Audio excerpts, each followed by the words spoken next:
यह कहानी एक गरीब मज़दूर की है जो रोज़ पत्थर तोड़ने का काम करता था।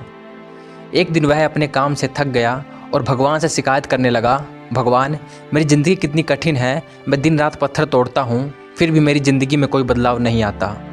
क्या मैं और कुछ नहीं बन सकता? भगवान उसकी आवाज़ सुनते हैं और उसे एक पहाड़ बना देते हैं। वह मज़दूर अब एक विशाल पहाड़ बन जाता है। वह खुश होता है कि अब उसे पत्थर तोड़ने की ज़रूरत नहीं है, अब वह शक्तिशाली और अडिग है। कुछ दिनों बाद सूरज की गर्मी उसे जलाने लगी। तब उसे लगा, सूरज मुझसे भी शक्तिशाली है, काश मैं सूरज बन पाता। भगवान उसकी यह इच्छा भी पूरी कर देते हैं और वह सूरज बन जाता है। अब वह तेज़ धूप के साथ पूरी दुनिया पर राज करता है। कुछ समय बाद एक बादल आता है और उसकी रोशनी को ढक देता है। सूरज को लगता है कि बादल मुझसे भी ताकतवर है, काश मैं बादल बन पाता। भगवान उसकी यह इच्छा भी पूरी करते हैं और उसे एक बादल बना देते हैं।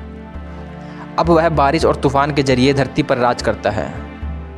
लेकिन फिर एक दिन तेज हवाएं आती हैं और बादल को इधर उधर उड़ा देती हैं।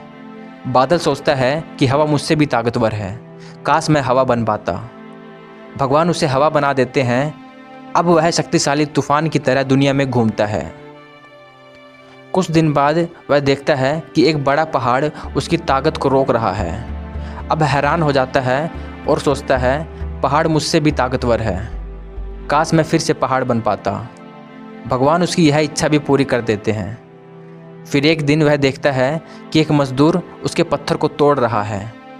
अब उसे एहसास होता है कि असली ताकत तो उस मज़दूर में है जो कठिनाइयों के बावजूद अपने काम में लगा रहता है। दोस्तों, इस कहानी का सार यह है कि असली ताकत बाहर की चीज़ों में नहीं, बल्कि हमारी मेहनत, धैर्य और संकल्प में है। अगर हम अपने जीवन की कठिनाइयों का सामना करते हैं और हार नहीं मानते, तो हम किसी भी चुनौतियों को पार कर सकते हैं।